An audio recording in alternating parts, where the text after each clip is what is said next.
I think I didn't do anything wrong, just accepted a better offer when it came. The morning after I broke the news, the only thing my husband handed me was a thick envelope from his lawyer. No tears, no begging, just the end. But I'm getting ahead of myself. Let me start from the beginning, when everything was still salvageable, when Nathan still had a chance to fight for what we had.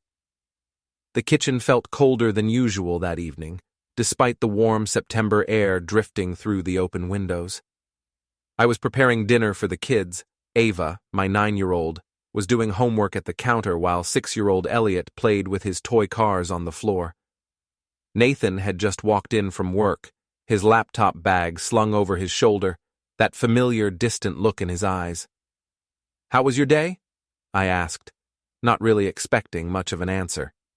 Nathan had become increasingly withdrawn over the past few months, buried in his IT projects and seemingly oblivious to the life happening around him.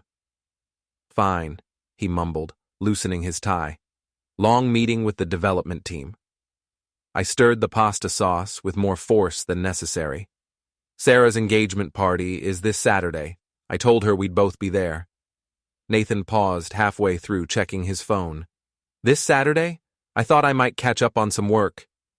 Before we dive deeper into this story, I have one small request. Please subscribe, drop a like, comment, and hit that hype button to boost this channel so more people can discover these incredible stories. "Seriously?" I turned to face him, spatula in hand. "When was the last time we went anywhere together? When was the last time you showed any enthusiasm for anything that wasn't code or servers?" Ava looked up from her math homework, her dark eyes darting between us. Elliot's car noises got quieter. "Vesperine. I'm trying to provide for this family. The Morrison project, the Henderson upgrade, the system migration," I interrupted. "There's always something, Nathan, always an excuse to avoid actually living your life." I glanced at the kids, making sure they were listening. "Your father never tries, you know. He'd rather hide behind his computer than spend time with the people who love him." Nathan's jaw tightened. "That's not fair, and you know it." "Isn't it?" I shrugged, turning back to the stove. "When was the last time you asked me about my day? When was the last time you planned something nice for us?" The silence stretched uncomfortably. Ava had abandoned her homework entirely, watching us with that worried expression she'd been wearing more often lately. Elliot had stopped playing altogether. "Can we discuss this later?" Nathan said quietly. "Not in front of the kids." "There's nothing to discuss. Either you come with me on Saturday, or I go alone. Again." Nathan's mother called during dessert, her timing impeccable as always. I answered with my brightest voice, the one I used when I wanted to sound like everything was perfect. "Oh, hi, Miriam. We're just finishing dinner. Yes, the kids are wonderful. Ava got an A on her science test." But Miriam had that uncanny ability to detect tension through phone lines. "Is everything all right, dear? You sound a bit strained." "Everything's fine," I said, watching Nathan help Elliot with his ice cream. "Just the usual evening chaos." "And Nathan? He's been working such long hours lately." "He's fine too, just busy, you know how it is."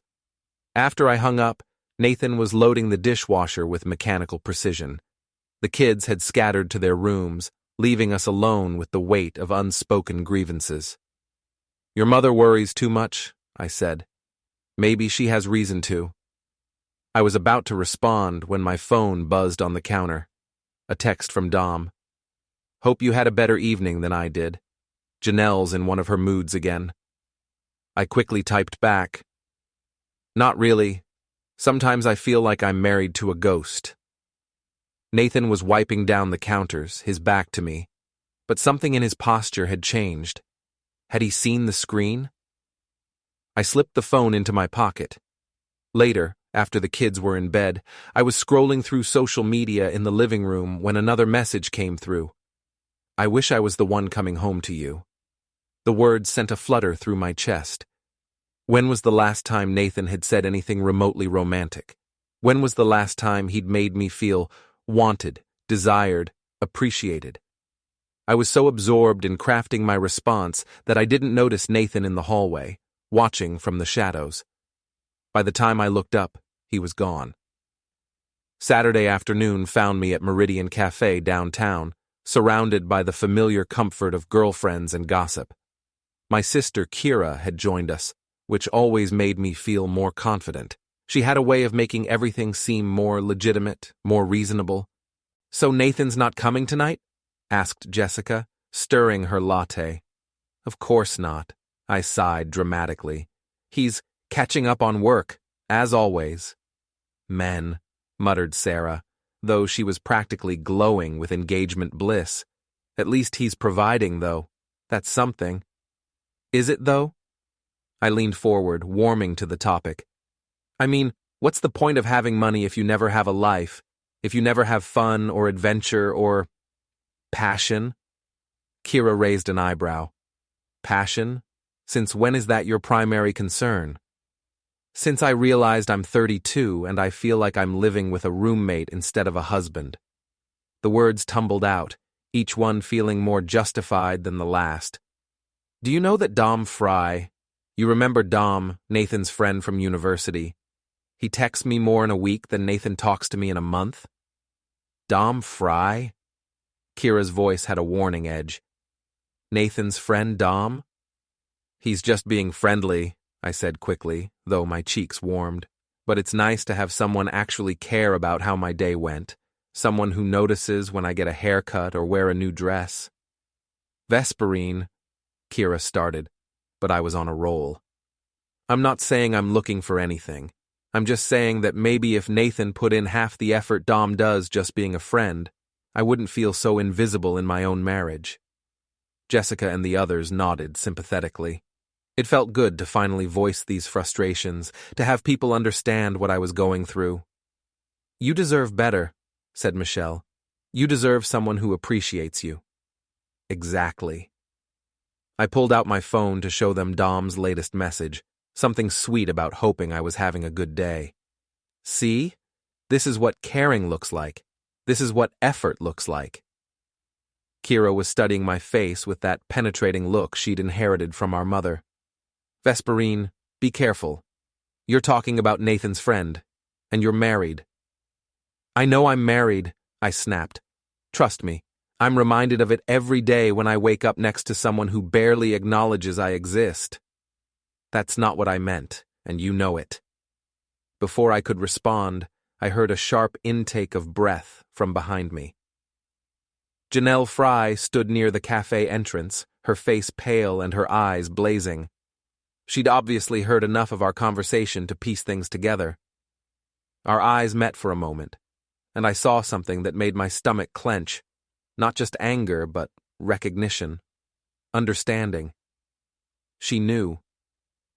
Janelle turned and walked out without a word, but I could see her pulling out her phone before she'd even reached the sidewalk. "Who was that?" asked Jessica. "Nobody," I said, but my hands were trembling as I reached for my coffee. "Just somebody I used to know." Kira was watching me with growing concern. "Vesperine, what exactly is going on?" "Nothing's going on. I'm just tired of feeling unappreciated, okay? Is that such a crime?" But even as I said it, I was thinking about Dom's hands on mine last week when we'd had coffee. The way he'd looked at me when he said I deserved better. The way my heart had raced when he'd suggested we meet again soon. Maybe something was going on. Maybe it was time something was going on. My father called that evening while Nathan was putting the kids to bed. Dad had always been protective of me, always ready to take my side in any conflict. "Sweetheart, Kira mentioned you seemed upset today. Is Nathan giving you trouble?" "It's not that he's giving me trouble, Dad. It's that he's not giving me anything. He's just absent, emotionally unavailable. I feel like I'm raising the kids and managing the house completely alone." "That's not right," Dad said, his voice getting that edge it got when he felt someone was mistreating his daughter. "A man should cherish his wife. He should make her feel special." "I know. I don't know what to do anymore." You do what makes you happy, sweetheart. Life's too short to waste it on someone who doesn't appreciate what he has. After I hung up, I stared at my phone for a long time before opening my messages with Dom. "Thank you for caring about me," I typed. "It means more than you know." His response came immediately. "You deserve to be cared about. You deserve to be cherished." I was still staring at those words when Nathan came downstairs, looking exhausted. "Kids are asleep," he said. "Elliot asked why you seemed sad at dinner." "I'm not sad," I lied. "I'm just thinking." "About what?" For a moment I considered telling him. About feeling lonely, about Dom's attention, about the growing distance between us. But looking at him standing there in his rumpled work clothes, checking his phone again even now, I couldn't find the words. "Nothing important," I said instead. Dom's real estate office after hours felt intimate in a way that probably should have made me more nervous than it did. The building was quiet, most of the other businesses closed for the day, and the soft lighting made everything feel like a secret. "I can't stay long," I said, though I made no move toward the door. I told Nathan I was working late on the quarterly reports. "How is Nathan?" Dom asked, but there was something in his tone that suggested he didn't really want to know. "The same, distant, buried in work." I sank into the chair across from his desk. Sometimes I wonder if he'd even notice if I disappeared. His loss would be someone else's gain. The words hung in the air between us, loaded with possibility. Dom had always been charming. It's what made him such a successful realtor. But lately, his charm had taken on a more personal edge. "Dom, I know. You're married, you have kids, you have responsibilities." He came around the desk to lean against it, closer to me now. "But what about what you want? What about what you need?" "I don't know what I need anymore." "I think you do." His voice was gentle, understanding. "I think you need someone who sees you, someone who appreciates how incredible you are." My phone buzzed. Nathan. "Will you be much longer?" Mom called again, seems worried. I showed Dom the message, rolling my eyes. "See what I mean? He can't even handle a phone call from his own mother without checking on me. Or maybe he's checking because he suspects something." The thought sent a thrill through me that I didn't want to examine too closely. There's nothing to suspect. "Isn't there?" Dom moved closer, and I didn't step away. "Vesperine, I've been thinking about this for weeks. About us. About what we could have. We can't have anything. I'm married." "Are you, though? Really? When was the last time Nathan made you feel married? When was the last time he made you feel anything?" I couldn't answer because he was right. When was the last time Nathan had looked at me the way Dom was looking at me now? When was the last time anyone had made me feel beautiful, desired, worth fighting for? "I care about you," Dom continued. "I think about you all the time. I think about what it would be like to wake up next to you, to be the one you come home to be the one who gets to love you the way you deserve." "Dom, stop. We can't." "What if you could, though? What if you were free to choose what you wanted instead of settling for what you have?" My heart was racing. "What are you saying?"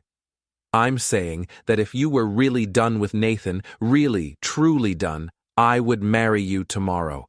I would give you everything he can't or won't." The proposal hung between us like a bridge I could either cross or burn. I thought about Nathan at home, probably already asleep, probably not even wondering where I really was.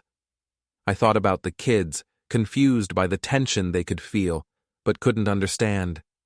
I thought about myself, 32 years old, and feeling invisible. "I need to think," I whispered. "Of course. But Vesperine?" He reached out and touched my hand. "Don't think too long. Life's too short to spend it being unhappy." I was quiet on the drive home, Dom's words echoing in my mind. When I pulled into the driveway, Nathan's car was there, but the house was dark except for the porch light he always left on for me. Inside, I found him in the kitchen with his laptop, a cup of cold coffee at his elbow. "You're up late," I said. "Couldn't sleep. How was work?" "Fine. Boring. You know how month-end reports are." He nodded, but something in his expression seemed different, sharper. "Your phone was going straight to voicemail around 8. Mom was trying to reach you." "Oh, sorry. I must have been in a dead zone. You know how spotty service is in the financial district." "Right." He closed the laptop. "The financial district." There was something in his tone that made me look at him more carefully, but his face was unreadable. "I'm exhausted," I said. "I'm going to bed." "Vesperine." I paused at the kitchen doorway. "Are we okay? Really okay?" The question caught me off guard. When was the last time Nathan had asked me something so direct, so personal? "Why wouldn't we be?" "I don't know, you just seem different lately. Distant." The irony wasn't lost on me. "I'm fine, Nathan. Just tired."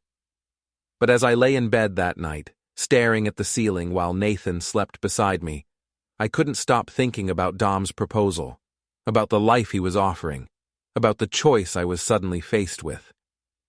My phone buzzed softly. Dom. I meant what I said tonight. All of it. I typed and deleted a dozen responses before finally settling on, "I know." What I didn't know was that Nathan was awake too, staring at his own phone, looking at the GPS location history that showed I'd been nowhere near the financial district that evening. Sunday brunch had always been our tradition. Extended family gathered around our dining room table, the kids showing off their latest school projects, everyone catching up on the week's events. It was supposed to be warm and comfortable, a weekly reminder of what we'd built together. But that Sunday felt different from the moment Miriam walked through the door. Nathan's mother had that pinched look she got when she was worried, and she kept glancing between Nathan and me like she was trying to solve a puzzle. "You look tired, dear," she said to Nathan, squeezing his shoulder as he carved the ham. "I'm fine, Mom." "Are you sleeping all right? You seem—" "He's fine, Miriam," I interrupted, setting down the fruit salad with perhaps more force than necessary. "We're all fine." My father arrived shortly after, bringing his usual energy and opinions. Dad had never been subtle about taking my side in any disagreement, and today was no exception. "Nathan, my boy," he said, clapping Nathan on the back. "You're looking a bit peaked. Working too hard again?" Something like that. Kira came with her kids, and soon the house was full of the comfortable chaos of family brunch. But I could feel the undercurrents. Miriam's worried glances, Nathan's unusual quiet, Kira's careful observation of everything I said and did. Ava and Elliot were showing their cousins their latest art projects when I decided I couldn't wait any longer. The secret was burning inside me, and I needed to say it out loud, needed to make it real. "I have an announcement," I said, standing up from the table. The conversation gradually died down. Nathan looked up from his plate, something wary in his expression. "I've been doing a lot of thinking lately about happiness, about what we deserve in life and what we settle for." I could feel my heart pounding, but also a strange sense of liberation. "And I've realized that I deserve better than what I have." "Vesperine," Kira said quietly. "Maybe this isn't the time." "When is the time?" I asked. "When is it okay to choose happiness over obligation? When is it okay to accept love when it's offered?" Miriam had gone very still. "What are you saying?" "I'm saying that Dom Fry has offered me something Nathan never could. A future, a real partnership, love." I looked directly at Nathan, who was staring at me like I'd become a stranger. "He's asked me to marry him, and I said yes." The silence that followed was deafening. Ava's face crumpled and she started crying. Elliot looked confused and scared, clinging to Nathan's arm. Miriam's face had gone white.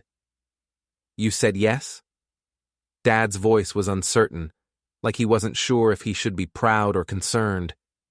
I said yes to being happy. I said yes to being with someone who actually wants me, who sees me, who appreciates me. But Mommy, Ava sobbed, what about Daddy? What about us? Daddy will be fine, I said, though Nathan looked anything but fine. And you'll be fine too. Sometimes grown-ups realize they're not right for each other, and it's better to be honest about it. Better to be honest? Miriam's voice was shaking. Is that what you call this? Honest? More honest than pretending everything is fine when it's not. More honest than staying in a marriage that makes me miserable. Nathan stood up slowly, his napkin falling to the floor. His face was completely calm, which somehow made everything worse. Kids, go to your rooms, he said quietly. But Dad... Now. Ava and Elliot scrambled away, Ava still crying. My nieces and nephews followed, sensing the adult storm about to break. Nathan, I started, you have to understand. I understand perfectly. His voice was steady, controlled. You've been having an affair with my friend. You've decided to leave me for him. You've made this decision without any conversation, any attempt to work on our problems, any consideration for our children. It's not an affair. It's... what would you call it? I felt heat rise in my cheeks. I call it finally being appreciated.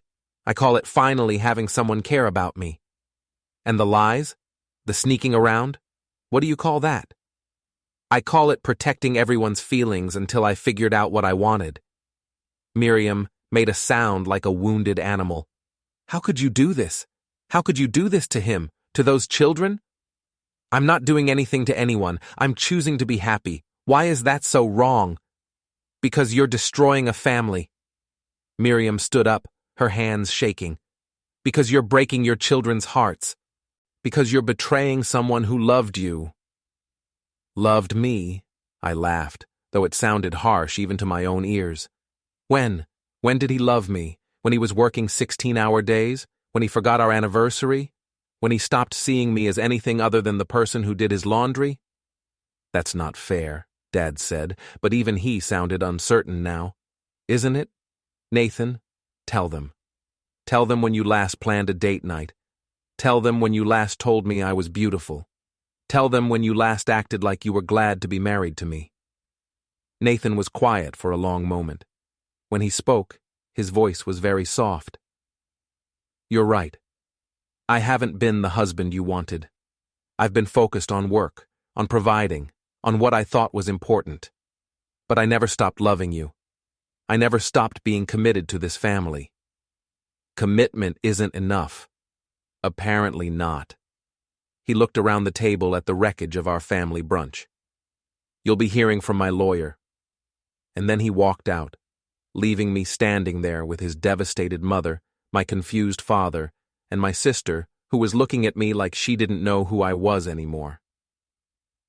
Vesperine, Kira said quietly.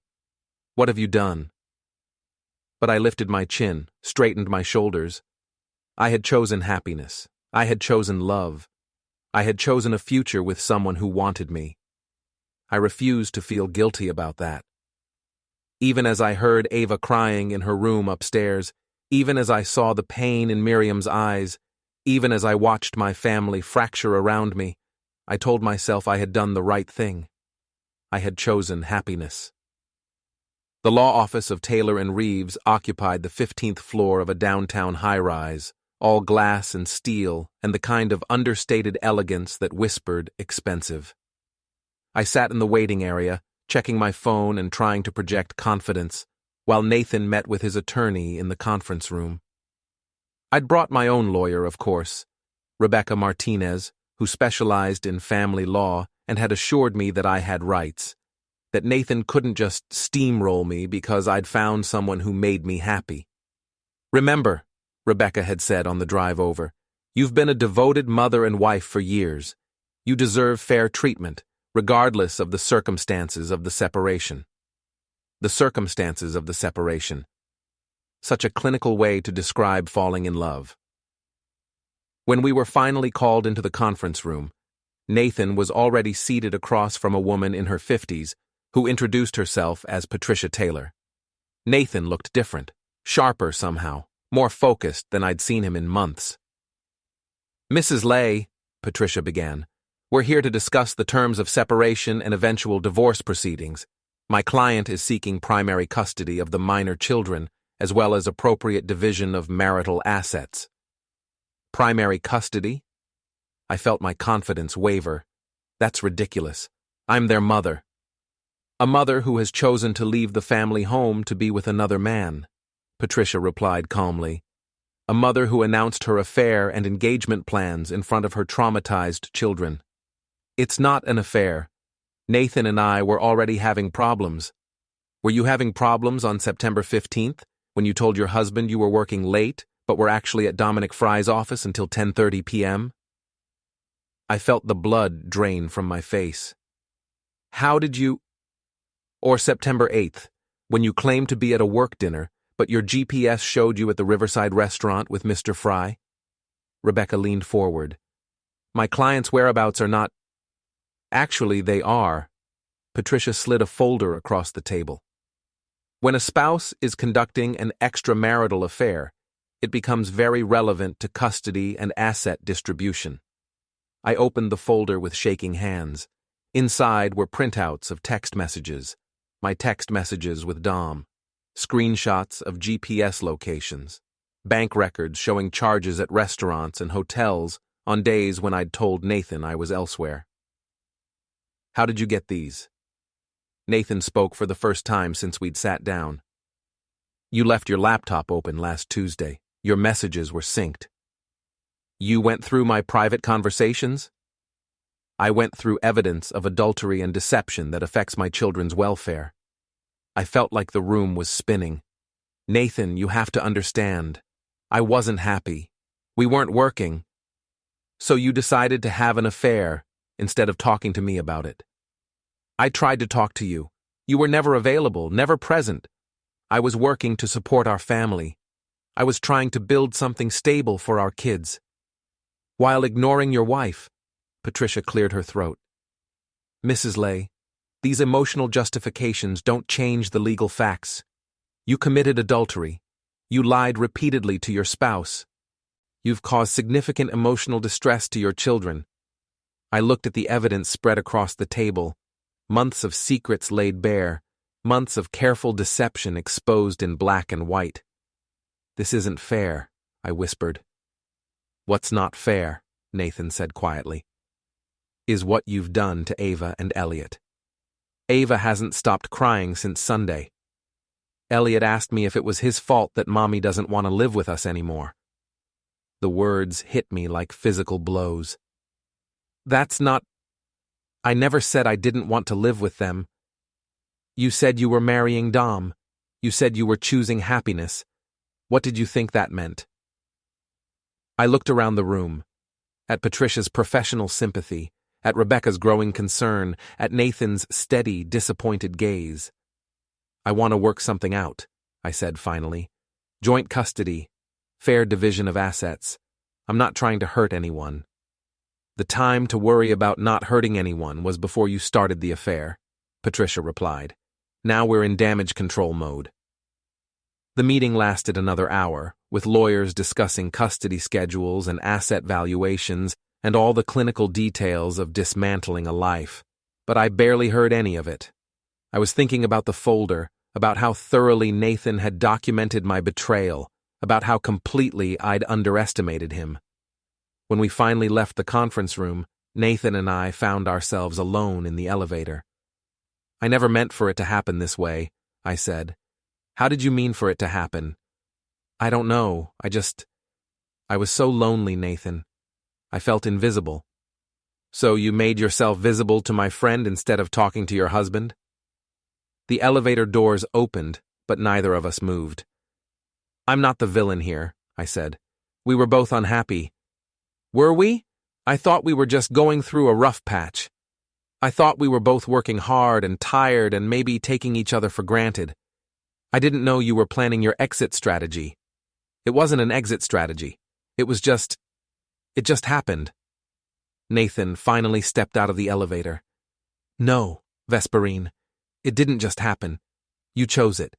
Every lie, every secret meeting, every text message, you chose all of it. As I watched him walk away, I realized that the Nathan I'd married, the one who used to beg me to work things out, who used to fight for us, was gone. In his place was someone I didn't recognize, someone who had looked at the evidence and made his decision, someone who was done fighting for me. The family courthouse was nothing like the dramatic courtrooms you see on television. It was beige and fluorescent lit, and filled with the quiet desperation of families falling apart. I sat with Rebecca, watching Nathan and Patricia review their notes at the table across from us. 6 months had passed since that first meeting at Taylor and Reeves. 6 months of depositions and mediation attempts and increasingly hostile negotiations. 6 months of watching my life unravel in legal documents and court filings. Dom had been supportive at first, excited about our future together, full of plans for when everything was finalized. But as the reality of divorce proceedings set in, the custody battles, the financial complications, the sheer messiness of it all, his enthusiasm had waned. I didn't realize it would be this complicated, he'd said just last week. Maybe we should wait until things settle down. Wait, as if I hadn't already blown up my entire life for him. But I pushed those thoughts away as Judge Martinez called our case.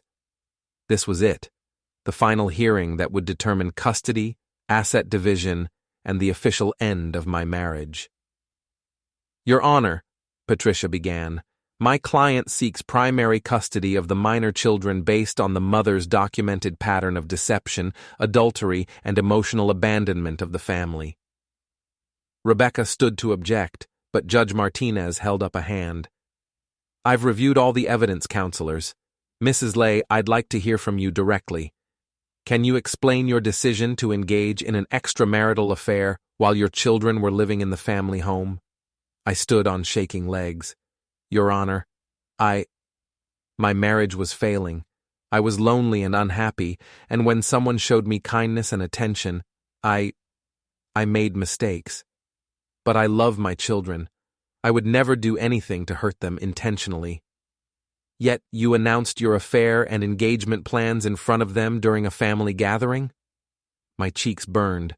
I was trying to be honest about my feelings. I thought it would be better than continuing to pretend everything was fine. Mrs. Lay, honesty would have been discussing your marital problems with your husband before seeking comfort elsewhere. Honesty would have been pursuing counseling or separation before beginning a relationship with another man. I opened my mouth to respond, but no words came. Judge Martinez turned to Nathan. Mr. Lay, you're seeking primary custody. Can you explain why you believe this arrangement would be in the children's best interests? Nathan stood, and I was struck again by how different he looked, more confident, more decisive than the withdrawn man I'd been married to. Your Honor, my children have been through tremendous trauma. They've seen their mother lie repeatedly, watched their family torn apart by deception, and struggled to understand why their home is no longer stable. They need consistency, honesty, and a parent who puts their welfare above personal desires. And you believe you can provide that? I know I can. I've already arranged for flexible work schedules, enrolled them in counseling, and worked with their teachers to address the behavioral changes they've experienced since this began. Behavioral changes.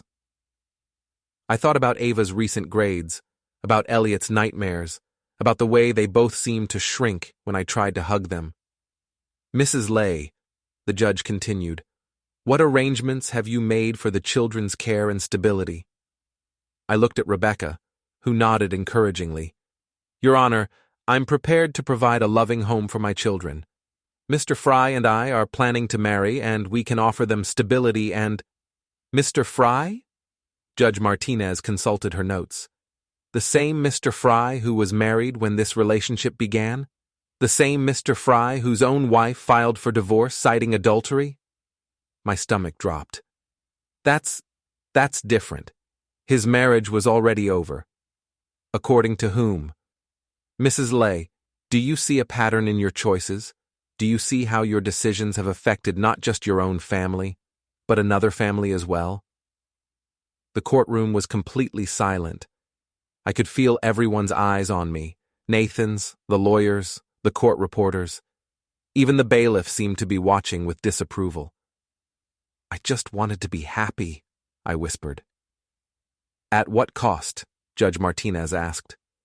At the cost of your children's security? Your husband's trust? Another woman's marriage? I had no answer. The judge reviewed her notes for what felt like an eternity before speaking again. After reviewing all evidence and testimony, this court finds that the minor children's best interests would be served by awarding primary physical custody to the father, Nathan Lay. The mother, Vesperine Lay, will have supervised visitation every other weekend, with the possibility of expanded visitation after completion of family counseling and a period of demonstrated stability. The words supervised visitation hit like a physical blow. I wasn't dangerous, yet the court had deemed me unsafe to be alone with my children. The rest blurred together. The house, gone. Assets, gone. 2 years of support to rebuild a life I'd just destroyed. Nathan stood calm and composed, his lawyer shaking his hand. Miriam's eyes met mine with pity instead of anger, and somehow that was worse. When he approached my table, his voice was quiet. The kids are at my mother's. You can see them this weekend if you want. If I want, I snapped. Of course I want to see my children. Then follow the court's rules, he said simply. Supervised visits, counseling. You know why this happened, Vesperine. I tried to speak, to explain, but his gaze stopped me cold. You didn't make mistakes, he said. You made choices. And then he was gone. No shouting, no drama, just finality. As the courtroom emptied, I realized the fight was over. The papers were signed. My freedom, my affair, my happiness, every excuse I'd clung to, had cost me my marriage, my home, and the 2 people who'd once looked at me like I was their world. I told myself I'd chosen love, but sitting alone in that beige courtroom, I finally understood. Love hadn't saved me. It had undone me completely. Don't forget to hit like, subscribe, and turn on the bell so you don't miss the next story. Write in the comments from which city you are watching.